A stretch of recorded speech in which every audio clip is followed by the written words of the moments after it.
Dairy industry part 4 number ভিডিওতে আমরা এবার চলে এসেছি। 6 নম্বর কোশ্চেন বলছে indicate the process of artificial insemination in farm animals. Farm অ্যানিমেলসের ক্ষেত্রে আর্টিফিশিয়াল ইনসেমিনেশনের যে প্রসেস সেটা সম্পর্কে আমরা এবার জেনে নেব।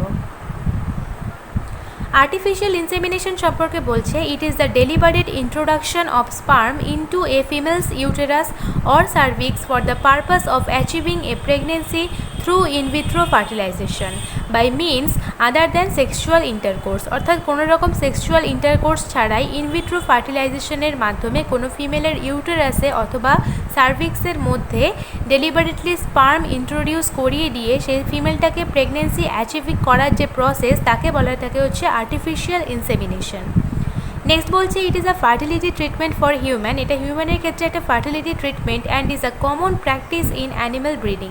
এবং এটা অ্যানিম্যাল ব্রিডিংয়ের ক্ষেত্রে একটা ভীষণ কমন একটা practice including dairy cattle and pigs. Mainly সেটা ডেয়ারি ক্যাটল এবং পিগসের ক্ষেত্রেই অ্যাপ্লাই করা হয়ে থাকে। নেক্সট পয়েন্ট বলছে reproductive anatomy. The uterine body is the area between the internal cervical and the internal uterine bifurcation. বলছে ইউটেরাইন বডিটা এমন একটা এরিয়াতে অবস্থিত যেটা ইন্টারনাল সার্ভাইকাল এবং ইন্টারনাল ইউটেরাইন বাইফার্কেশনের ঠিক মাঝামাঝি পজিশনে অবস্থিত। নেক্সট পয়েন্ট বলছে in measurements taken from radiographs of 580 reproductive tracts this distance averaged 5/8 of an inch. বলছে যে রেডিওগ্রাফের মাধ্যমে 580টা রিপ্রোডাক্টিভ ট্র্যাক্টসের থেকে মেজারমেন্ট করে দেখা গেছে যে এই রিপ্রোডাক্টিভ ট্র্যাক্টের যে অ্যাভারেজ ডিস্টেন্স সেটা হচ্ছে 1 ইঞ্চির 5/8 অংশের সমান। নেক্সট বলছে 2/3 of the tracts had a uterine body. অর্থাৎ রিপ্রোডাক্টিভ ট্র্যাক্টের 2/3 এরিয়াতেই রয়েছে ইউটেরাইন বডি যার লেন্থটা হচ্ছে between 3/8 and 7/8 of an inch, যার লেন্থটা 1 ইঞ্চি 3/8 অংশ এবং 1 ইঞ্চি 7/8 অংশের মাঝামাঝি। নেক্সট পয়েন্ট বলছে while palpating the reproductive tract to find the landmarks for insemination, the inseminator usually obtain an idea of the overall size of the reproductive tract. বলছে যে insulating করার আগে রিপ্রোডাক্টিভ ট্র্যাক্টে একটা প্রপার ল্যান্ডমার্ক খুঁজে নেওয়ার জন্য একটা ইনসেমিনেটর ইউজ করা হয়ে থাকে যেটা একটা অ্যাভারেজ আইডিয়া দেয় যে রিপ্রোডাক্টিভ ট্র্যাক্টের ওভারঅল সাইজটা কত। তোমরা এখানে ছবিটি দেখতে পাচ্ছ target for semen placement body of uterus. তোমরা এই ছবিটির একটি স্ক্রিনশট নিয়ে নাও।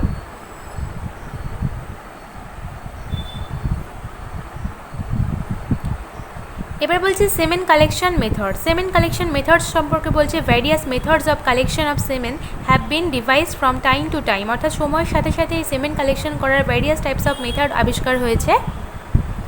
তো ফার্স্ট মেথডটাই হচ্ছে আর্টিফিশিয়াল ভ্যাজাইনা মেথড।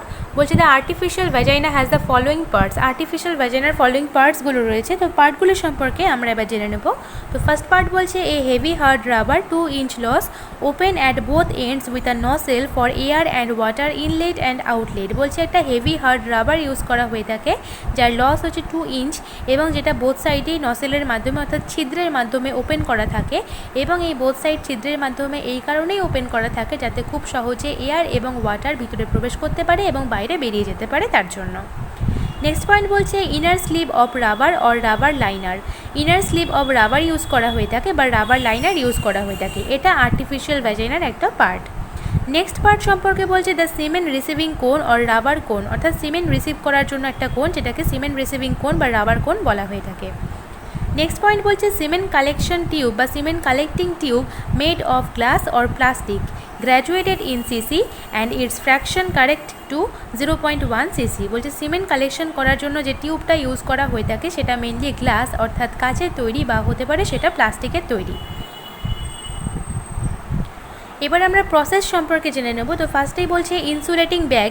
বলছে before using for semen collection all the parts are washed thoroughly and sterilized properly. বলছে যে সিমেন্ট কালেকশন প্রসেসটা শুরু করার আগে এই ইনসুলেটিং পার্টের যে বিভিন্ন ইনসুলেটিং ব্যাগের যে বিভিন্ন পার্ট রয়েছে সেই বিভিন্ন পার্টগুলোকে ফার্স্টে থরোলি ওয়াশ করে নিতে হবে এবং প্রপারলি স্টেরিলাইজড করে নিতে হবে and assembled as artificial vagina. এবং তারপরে আর্টিফিশিয়াল ভ্যাজাইনাতে সেটাকে অ্যাসেম্বল করতে হবে। The rubber liner is inserted into the hose, rubber লাইনারটাকে হোসের মধ্যে ইনসার্ট করে দিতে হবে। Inverting both ends back by folding back from either side opening, এবং আইদার সাইডে যে ওপেনিং রয়েছে তাকে ফোল্ড করে টোটাল এই হোসটাকে কিন্তু ইনভার্ট করে দিতে হবে। অ্যান্ড ফ্যাস্টেনিং উইথ রাবার ব্যান্ডস, এবং সেটাকে রাবার ব্যান্ডসের মাধ্যমে ফ্যাস্টেনিং অর্থাৎ আটকে দিতে হবে। Now the space between the hard rubber hose and inner rubber liner forms a water tight compartment, এবং তারপরে যে স্পেসটা তৈরি হবে হার্ড রাবার হোসের মধ্যে এবং ইনার রাবার লাইনারের মধ্যে, সেটা কিন্তু একটা ওয়াটার টাইট কম্পার্টমেন্ট হিসেবে কাজ করবে। এবার বলছে the nozzle at one end of the hose can be fixed, হোসের একটা সাইডে নসেলকে কিন্তু ফিক্স করে দিতে হবে। এবার বলছে the water jacket of the artificial vagina is filled with hot water at a temperature of 45 degree Celsius or 113 degree Fahrenheit by opening the nozzle. বলছে আর্টিফিশিয়াল ভ্যাজাইনার যে ওয়াটার জ্যাকেটটা রয়েছে সেখানে কিন্তু হট ওয়াটার দিয়ে ভর্তি করতে হবে, এবং সেই জলটা ভরতে হবে একটা ওপেনিং যে নসেলটা রয়েছে সেখান থেকে, যে জলের টেম্পারেচারটা হবে 45 ডিগ্রি সেলসিয়াস বা 113 ডিগ্রি ফারেনহাইটের কাছাকাছি। নেক্সট পয়েন্ট বলছে the graduated semen collecting tube is fixed to the narrow end of the artificial vagina hose and fastened by a rubber band. বলছে গ্র্যাজুয়েটেড যে সিমেন্ট কালেক্টিং টিউবটা রয়েছে সেটাকে ফিক্স করতে হবে যে আর্টিফিশিয়াল ভ্যাজাইনা হোস রয়েছে তার ন্যারো এন্ডে, এবং সেটাকে একটা রাবার ব্যান্ড দিয়ে ফ্যাস্টেন্ড করে দিতে হবে। তারপরে বলছে the inner side of the rubber liner on the anterior side of the artificial vagina, অর্থাৎ আর্টিফিশিয়াল ভ্যাজাইনার অ্যান্টেরিয়ার সাইডে যে ইনার সাইড রয়েছে রাবার লাইনারের, সেটাকে কি করতে হবে, is lubricated with sterile jelly, সেটাকে স্টেরাইল জেলি দিয়ে লুব্রিকেট করে দিতে হবে to a length of 3 to 4 inch, 3 থেকে 4 ইঞ্চ লেন্থ অনুসারে কিন্তু এই কাজটা করতে হবে। এবার বলছে air is blown through the nozzle into the water jacket, water জ্যাকেটের মধ্যে নসেল দিয়ে কিন্তু এয়ার ব্লো করতে হবে to create pressure in it, সেই ওয়াটার জ্যাকেটের মধ্যে প্রেশার ক্রিয়েট করার জন্য কিন্তু নসেল দিয়ে এয়ার ব্লো করতে হবে। And the same is exerted to the rubber liner, এবং এই সেম প্রসেস কিন্তু রাবার লাইনারটাও করতে হবে to simulate natural vagina, natural vagina simulate করার জন্য কিন্তু এই প্রসেসটা অ্যাপ্লাই করতে হবে। নেক্সট বলছে the temperature of the artificial vagina is to be checked at each collection, each কালেকশনে কিন্তু আর্টিফিশিয়াল ভ্যাজাইনার যে টেম্পারেচারটা রয়েছে সেটা কিন্তু চেক করতে হবে। And it should simulate natural vagina at mounting time, এবং এটা কিন্তু মাউন্টিং টাইমের সময় ন্যাচারাল ভ্যাজাইনারের মতনই কিন্তু সিমুলেট করাটা অবশ্যই জরুরি। এবার বলছে if it is too cold ejaculate may not be there after a thrust, এবং যদি আর্টিফিশিয়াল ভ্যাজাইনার টেম্পারেচারটা খুব ঠান্ডা হয়ে থাকে তাহলে কিন্তু থ্রাস্টের পরে ইজাকুলেশন হবে না। Or even if ejaculate is there, এবং যদি সেখানে ইজাকুলেট হয়েও যায় it may be contaminated with urine, সেটা কিন্তু ইজাকুলেশনটা ইউরিনের সাথে কন্টামিনেটেড হয়ে যাবে অর্থাৎ মিশে যাবে। And become unfit for use, তখন কিন্তু সেই ইজাকুলেশনটা টোটালি আনফিট হয়ে যাবে ইউজ করার জন্য। এবার বলছে সিমেন্ট কালেক্টিং মেথড বা সিমেন্ট কালেকশন মেথড। বলছে the cow or dummy is secured in service create, বলছে সার্ভিস ক্রিয়েট করার জন্য কাউ বা ডামিটাকে কিন্তু সিকিউর করতে হবে। The artificial vagina assembled is held at 45 degree angle from the direction of penis, যে আর্টিফিশিয়াল ভ্যাজাইনা সেটাকে কিন্তু পেনিসের ডাইরেকশন অনুসারে 45 ডিগ্রি অ্যাঙ্গেলে অ্যাসেম্বল করতে হবে। And the thrust is at that angle, এবং থ্রাস্টটাকেও কিন্তু সেই অ্যাঙ্গেলেই রাখতে হবে।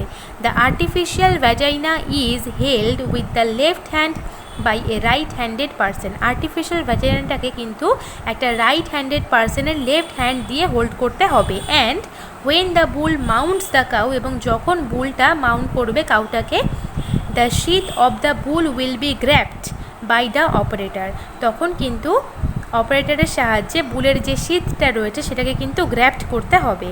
Directing the gland penis into the artificial vagina, যেটা পেনিসের যে গ্ল্যান্ডটা রয়েছে সেটাকে ডাইরেক্ট করবে অর্থাৎ দিশা দেবে আর্টিফিশিয়াল ভ্যাজাইনার মধ্যে। And then the bull gives a thrust to ejaculate, এবং তারপরে কিন্তু বুলটা একটা থ্রাস্ট দেবে এবং ইজাকুলেশন করবে। এবার বলছে the operator should evince care so as not to touch the exposed past of the penis. বলছে অপারেটরটা কিন্তু অবশ্যই কেয়ারফুলি ঠিকঠাক পজিশনে রাখতে হবে যাতে করে সেটা কোনোভাবেই পেনিসকে পাস করে না চলে যায়। এবার বলছে আফটার দ্য বুল ডিসমাউন্টস, বুল যখন ডিসমাউন্টস করে দেবে তারপরে the artificial vagina is taken off from penis, তারপরে আর্টিফিশিয়াল ভ্যাজাইনাটাকে পেনিসের থেকে নিয়ে নিতে হবে। And the air vent is opened, তারপরে এয়ার ভেন্টটাকে ওপেন করে দিতে হবে to release the pressure from the jacket, জ্যাকেটের মধ্যেকার প্রেশারটাকে রিলিজ করে দেওয়ার জন্য। নেক্সট পয়েন্ট বলছে the water from the jacket is also drained by opening the nozzle, নসেলটাকে ওপেন করে ওয়াটার জ্যাকেটের মধ্যে যে ওয়াটারটা রয়েছে সেটাকেও কিন্তু বাইরে বের করে দিতে হবে। This allows the ejaculate to flow from the cone to the semen collecting tube, যেটা কিন্তু অ্যালাউ করবে যে ইজাকুলেশনটা সিমেন কালেক্টিং কোনের মধ্যে হয়েছে সেটা যাতে করে সিমেন কালেক্টিং টিউবের মধ্যে চলে যায়, তার জন্য কিন্তু এই প্রসেসটা অ্যালাউ করবে। তারপরে বলছে the cement collection tube is detached from the কোন, তারপরে সিমেন্ট কালেকশন টিউবটাকে সিমেন্ট কালেকশন কোনের থেকে ডিটাচড করে ফেলতে হবে। প্লাকড উইথ কটন উল, এবং সেটাকে কটন উল দিয়ে প্লাকড করতে হবে। And taken to the laboratory for examination, এবং তারপরে সেটাকে ল্যাবরেটরিতে নিয়ে যাওয়া হবে এক্সামিনেশনের জন্য। The rubber cone and the semen collection tube can be protected from external contamination or heat or higher by covering with an insulation bag with zip। বলছে এই রাবার কোনটাকে বা সিমেন্ট কালেকশন যে টিউবটা রয়েছে সেটাকে কিন্তু এক্সটার্নাল কন্টামিনেশন, অর্থাৎ সেটা হতে পারে হিট বা হায়ার হিউমিডিটি, তার থেকে রক্ষা করা যেতে পারে যদি তাদেরকে ইনসুলেশন ব্যাগের মধ্যে রাখা হয় জিপ দিয়ে আটকে। এবার বলছে সেমেন স্টোরেজ, সেমেন কালেকশন হয়ে গেল, এবার এটাকে আমরা স্টোর করবো কী করে। বলছে there are two methods of freezing and storing semen, বলছে এখানে দুটো মেথড রয়েছে যে কীভাবে এই সেমেনটাকে ফ্রিজিং করা যাবে এবং কীভাবে স্টোর করা যাবে সেটাকে। বলছে ড্রাই আইস অ্যান্ড অ্যালকোহল, যার টেম্পারেচার থাকবে -100°F, অ্যান্ড লিকুইড নাইট্রোজেন, যার টেম্পারেচার থাকবে -320°F। এবার বলছে liquid nitrogen is preferred because there is no evidence of fertility deterioration with age. Fertility gradually declines in semen stored in dry ice alcohol, যেহেতু dry আইস অ্যালকোহলে সেই যে সিমেন্টটা store করা হয়ে থাকে তার ফার্টিলিটিটা গ্র্যাজুয়ালি ডিক্লাইন করতে থাকে, এই জন্য কিন্তু লিকুইড নাইট্রোজেনকেই বেশি প্রেফার করা হয়ে থাকে। নেক্সট পয়েন্ট বলছে frozen semen can be stored indefinitely if proper temperature is maintain, বলছে যদি প্রপার টেম্পারেচারটাকে মেনটেন করা যায় তাহলে কিন্তু ফ্রোজেন সেমেনটাকে খুব ভালোভাবে স্টোর করে রাখা যেতে পারে। Fresh liquid semen can be successfully stored for 1 to 4 days at 40°C, বলছে ফ্রেশ লিকুইড সেমেনকে কিন্তু সাকসেসফুলি স্টোর করে রাখা যেতে পারে 40°C যদি সেটাকে রাখা হয়, তাহলে সেটাকে 1 থেকে 4 দিন জন্য কিন্তু খুব ভালোভাবে স্টোর করে রাখা যেতে পারে। এবার বলছে semen is usually stored in glass ampoules, বলছে সেমেনটাকে কিন্তু গ্লাস অ্যাম্পুলসের মধ্যে স্টোর করে রাখা যেতে পারে। Other method that appears promising is the French straw, এবং আদার্স যে মেথডটা রয়েছে সেমেন স্টোর করে রাখার জন্য সেটা হচ্ছে ফ্রেঞ্চ স্ট্র। এবার বলছে artificial colouring is frequently added to semen extenders in order to distinguish one breed from another breed, বলছে আর্টিফিশিয়াল কালার কিন্তু এই সেমেনের সঙ্গে মিক্স করা হয়ে থাকে যাতে করে একটা ব্রিডের থেকে আরেকটা ব্রিডকে খুব ইজিলি ডিস্টিংগুইশ করা যায়, অর্থাৎ পৃথকীকৃত করা যায় তার জন্য। এবার বলছে complete identification of the bull is required on each individual semen container, প্রত্যেকটা ইন্ডিভিজুয়াল সিমেন কন্টেইনারে কিন্তু আলাদা আলাদা ব্রিডের আইডেন্টিফিকেশন থাকা জরুরি। এবার বলছি freezing of semen is done with a special diluent which has the following composition, বলছে যে ফ্রিজিং সিমেন্টটা থাকবে তার কিন্তু ফলোয়িং কম্পোজিশন থাকতে হবে, তোমরা এটা চাইলে স্কিপ করতে পারো, আবার যদি কেউ মনে করো এটা পড়বে তাহলে তোমরা এটার একটা স্ক্রিনশট নিয়ে নাও।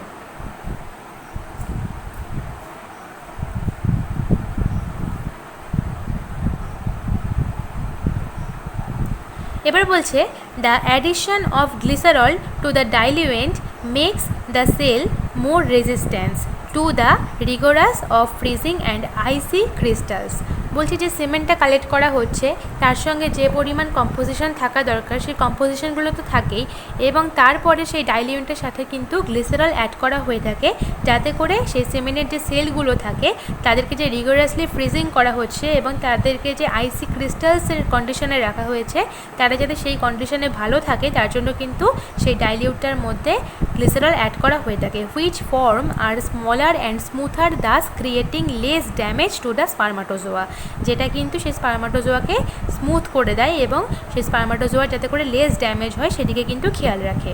এবার বলছে the addition of fructose to the diluent improves sperm resistance to glycerol. এবার বলছি যে তারপরে কিন্তু তার মধ্যে ফ্রুক্টোজ অ্যাড করে দেওয়া হয় যাতে করে সেই স্পার্মটা রেজিস্ট্যান্সটা বৃদ্ধি পায় গ্লিসারলের সাথে সাথে। অ্যান্ড অলসো প্রোভাইডস নিউট্রিশন, এবং অলসো কিন্তু সেই স্পার্মগুলোকে নিউট্রিশন প্রোভাইড করে। এবার বলছে frozen semen is packed in single dose glass vials or plastic straws at +5 degree Celsius. এই যে ফ্রোজেন সিমেন্টটাকে রাখা হয়েছে সেটাকে কোনো গ্লাস ভায়ালসের মধ্যে বা কোনো প্লাস্টিক স্ট্রয়ের মধ্যে +5 ডিগ্রি সেলসিয়াস টেম্পারেচারে কিন্তু রাখতে হবে। এবার বলছে the final level of glycerol should be 7.0 to 7.6% during the freezing process. বলছে ফ্রিজিং প্রসেসের সময় যে গ্লিসারলটা অ্যাড করা হবে ফাইনাল লেভেলে তার কনসেন্ট্রেশনটা হতে হবে 7.0 থেকে 7.6%, বা তার কোয়ান্টিটি হতে হবে 7.0 থেকে 7.6%, তার বেশি কিন্তু নয়। এবার বলছে the antibiotics R added to inhibit bacteria and to kill pathetic organisms. সেই ডাইলিউয়েন্টের মধ্যে কিন্তু অ্যান্টিবায়োটিকও অ্যাড করা হয়ে থাকে যাতে করে সেই সিমেন্ট যে ফ্রোজেন সিমেন্টটা রয়েছে তার মধ্যে কোনো রকম ব্যাকটেরিয়া গ্রো করতে না পারে এবং যাতে করে কোনো রকম প্যাথেটিক অর্গানিজম সেখানে গ্রো করতে না পারে, তার জন্য কিন্তু অ্যান্টিবায়োটিক সিমেন্টের মধ্যে অ্যাড করা হয়ে থাকে। এবার বলছে the semen to be diluted in such a way that 1 ml of extended semen will contain 20 million motile spermatozoa. এই ডাইলিউশনটাকে এরকমভাবে তৈরি করা হয়ে থাকে যাতে করে 1 ml এক্সটেন্ডেডের মধ্যে 20 মিলিয়ন মোটাইল স্পার্মাটোজোয়া থাকে, সেই কোয়ান্টিটিতে কিন্তু এই ডাইলিউয়েন্টটা ফর্মেশন করা হয়ে থাকে। এবার বলছে the semen must be cooled carefully for spermatozoa to remain with life. এই সিমেন্টটাকে কিন্তু খুব কেয়ারফুলি কুলড করা হয়ে থাকে যাতে করে স্পার্মাটোজোয়াগুলো বেঁচে থাকে তার জন্য। এবার বলছে the final temperature is lower to -79 degree Celsius or still lower. এবং ফাইনাল যে টেম্পারেচারটা করা হয় লোয়ার করা হয় সেটাকে হচ্ছে -70 ডিগ্রি সেলসিয়াস করা হতে পারে বা তার থেকেও কোনো সময় লোয়ার করা হয় টেম্পারেচারটা। এবার বলছে quick freezing is done for a period of 3 to 5 minutes to -75 degree with the help of atmosphere created by liquid nitrogen. বলছে অ্যাটমসফিয়ার ক্রিয়েটেড বাই যে লিকুইড নাইট্রোজেন তার মাধ্যমে কিন্তু -75 ডিগ্রি সেলসিয়াস টেম্পারেচারে 3 থেকে 5 মিনিটের জন্য সেই স্পার্মটাকে রেখে সেটাকে কুইক ফ্রিজিং করা যেতে পারে, বা সিমেন্টটাকে রেখে সেটাকে কুইক ফ্রিজিং করা যেতে পারে। But in the slow freezing টেকনিকে কী করা হয়ে থাকে, cooling is done at the rate of 1 degree Celsius per minute. অর্থাৎ বলছে যে স্লো ফ্রিজিং যে প্রসেসটা রয়েছে সেখানে কিন্তু পার মিনিটে 1 ডিগ্রি সেলসিয়াস করে টেম্পারেচারটা কমানো হয়, এবং সেখানে কিন্তু টেম্পারেচারটা ফার্স্টে কমানো হয় +5 ডিগ্রি সেলসিয়াস থেকে -15 ডিগ্রি সেলসিয়াস। তারপরে কি করা হয়, from -15 degree Celsius to -31 degree Celsius at the rate of 2 degree per minute, এবং তারপরে 2 ডিগ্রি পার মিনিটে টেম্পারেচারটা কমানো হয় -15 ডিগ্রি সেলসিয়াস থেকে -31 ডিগ্রি সেলসিয়াস। তারপরে কি করা হয়, from -31 degree Celsius to 75 degree Celsius at the rate of 4 to 5 degree Celsius per minute, এবং তারপরে হচ্ছে পার মিনিটে 4 থেকে 5 ডিগ্রি করে সেলসিয়াস কমানো হয়, এবং সেই সেলসিয়াস কমানোর যে রেঞ্জটা থাকে সেটা থাকে হচ্ছে -31 degree Celsius to 75 degree Celsius. এবার বলছে thus taking 40 minutes in total, further cooling to -96 degree Celsius can be done quickly as it is not critical after freezing. বলছে এটা যদি ফ্রিজিং করার পরে ক্রিটিক্যাল কন্ডিশনে না আসে তাহলে অল টোটালি এটাকে 40 মিনিট ধরে -96 ডিগ্রি টেম্পারেচারে রেখে এটাকে কুল করা হয়ে থাকে। এবার বলছে before freezing the diluted cement, অর্থাৎ হচ্ছে ডাইলিউটেড সিমেন্টটাকে ফ্রিজিং করার আগে in ইকুইলিব্রেটেড for 3 to 5 hours or for the best 16 to 20 hours period in a refrigerator at 5 degree Celsius. বলছে ফ্রিজিং প্রসেসটা করার আগে কিন্তু 3 থেকে 5 ঘন্টা ধরে 3 থেকে 5 ঘন্টা ধরে বা সব থেকে ভালো হয় 16 থেকে 20 ঘন্টা ধরে যদি 5 ডিগ্রি সেলসিয়াস টেম্পারেচারে সেই সিমেন্টটাকে রাখা হয়।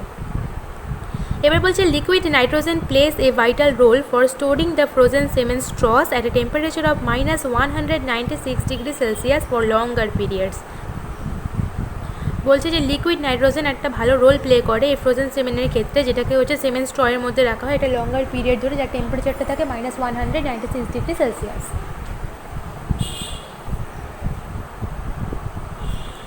এবার চলে আসবো আমরা ইনসেমিনেশন মেথডে। ইনসেমিনেশন মেথডে বলছে there are different methods of insemination in different species of animals that speculum method, vaginal method and recto vaginal method. তো ফার্স্টে আমরা স্পেকট্রাম মেথড সম্পর্কে জেনে নেব। বলছে in this method spectrum is placed in the vagina of the cow. এই মেথডে কী করা হয়ে থাকে, স্পেকট্রামটাকে কাউয়ের ভ্যাজাইনার মধ্যে রাখা হয়, which provides passage outside to the site of insemination, যেটা আউটসাইড থেকে ইনসেমিনেশন করার জন্য একটা প্যাসেজ প্রোভাইড করে। Then inseminating tube is passed through the speculum, এবং তারপরে স্পিকিউলিয়ামের মধ্যে দিয়ে ইনসেমিনেটিং টিউবটাকে পাস করানো হয়। And cement is deposited at the cervix, এবং তারপরে সিমেন্টটাকে সার্ভিক্সের মধ্যে ডিপোজিট করা হয়। নেক্সট যে মেথডটা সেটা হচ্ছে রেক্টোভ্যাজাইনাল মেথড। এখানে বলছে in cattle the safe and best method of insemination is rectovaginal method of insemination. এটা হচ্ছে বেস্ট মেথড, আমরা বুঝতেই পারছি। এবার বলছে cow which is in heat is well controlled placing it in a Travis.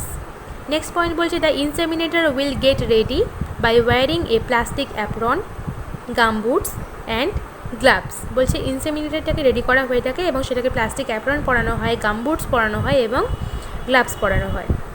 এবার বলছে the semen straw after throwing, অর্থাৎ হচ্ছে বলছে keeping the semen straw in warm water for a minute to convert the freezed semen into liquid and the sperms become motile. বলছে যে cement স্ট্রয়ের মধ্যে যে সিমেন্টটাকে ঢালা হয় সেটা যেহেতু ফার্স্টে ফ্রিজিং করা হয়, এই জন্য এটাকে মেল্টিং করার জন্য এটাকে ওয়ার্ম কন্ডিশনে রাখা হয় এবং ওয়ার্ম ওয়াটারে রেখে সেটাকে যখন ডাইলিউট করে দেওয়া হয় তারপরে সেটার মধ্যে যে মোটাইল স্পার্মগুলো রয়েছে সেগুলোকে তখন অ্যাক্টিভ করা হয়। তারপরে বলছে and it is loaded in a rectovaginal method sterilized. AI অর্থাৎ হচ্ছে artificial insemination gun covered with a plastic sheet, এবং তারপরে সেই যে আর্টিফিশিয়াল ইনসেমিনেশনের যে গানটা ইউজ করা হয় সেটাকে প্লাস্টিক শিট দিয়ে ঢেকে ফেলা হয়, অর্থাৎ কভার করা হয়। এবার বলছে the inseminator will insert the gloved left hand into the rectum after applying the soft soap or other lubricant on the gloves. বলছে তারপরে সেই গ্লাভসটাকে লুব্রিক্যান্ট মাখানো হয় বা সফট সোপে মাখানো হয়, যাতে করে সেটার মধ্যে একটা স্টেরাইল জেলি একটা কন্ডিশন এরকম তৈরি হয় তার জন্য। তারপরে সেই ইনসেমিনেটরটাকে কিন্তু একটা গ্লাভড পরানো হয় এবং সেটাকে লেফট হ্যান্ডে রাখা হয়। And the hand is further inserted, এবং তারপরে সেই হ্যান্ডটাকে ইনসার্ট করা হয়। And will catch hold the cervix through the rectal wall, এবং তারপরে সেটা দিয়ে কি করা হয়, রেকটাল ওয়ালে যে সার্ভিক্সটা রয়েছে সেটাকে হোল্ড করা হয়। তারপরে বলছে দ্য AI অর্থাৎ হচ্ছে আর্টিফিশিয়াল ইনসেমিনেশন গান, এটা গান হবে। The artificial insemination gun loaded with semen straw is passed through the vulva to vagina and cervix, এবং তারপরে সেই গানটাকে যে গানটা হচ্ছে সিমেন্ট দিয়ে লোড রয়েছে সেই গানটাকে কিন্তু পাস করানো হয়ে থাকে ভ্যাজাইনা এবং সার্ভিক্সের যে ভালভা রয়েছে তার মধ্যে দিয়ে। And observed with the hand in rectum, এবং তারপরে কিন্তু হচ্ছে রেকটামের মধ্যে যে হাতটা রয়েছে সেটাকে দিয়ে হাতটা দিয়ে ফার্স্টটাকে অবজার্ভ করে নেওয়া হয় দ্যাট দ্য আর্টিফিশিয়াল ইনসেমিনেশন গান ইজ রিচেস দ্য সার্ভিক্স, যে সেই গানটা প্রপারলি সার্ভিক্সে পৌঁছেছে কিনা সেটা দেখা হয়।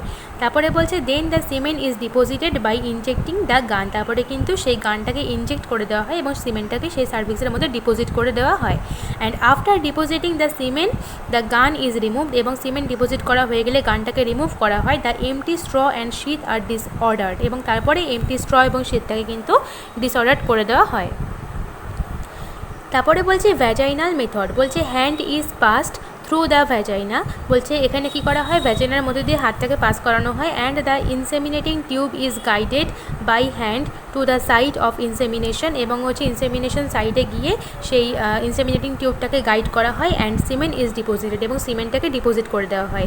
Here there is a risk of contamination, এখানে কিন্তু কন্টামিনেশনের ক্ষেত্রে একটা রিস্ক থেকে যায়। And injury of the female genitalia, এবং সেখানে কিন্তু ফিমেল জেনিটালিয়াতে ইনজুরি হওয়ার সম্ভাবনা থেকে যায়। তাহলে আমাদের কোশ্চেনটি পড়া কমপ্লিট হয়ে গেল। তোমাদের যদি ভিডিওগুলি ভালো লেগে থাকে তাহলে অবশ্যই আমার চ্যানেলটি সাবস্ক্রাইব করতে ভুলো না, এবং ভিডিওগুলি বন্ধুদের সাথে শেয়ার করতে ভুলো না, এবং অবশ্যই ভিডিওটি লাইক করতে ভুলো না। Thank you.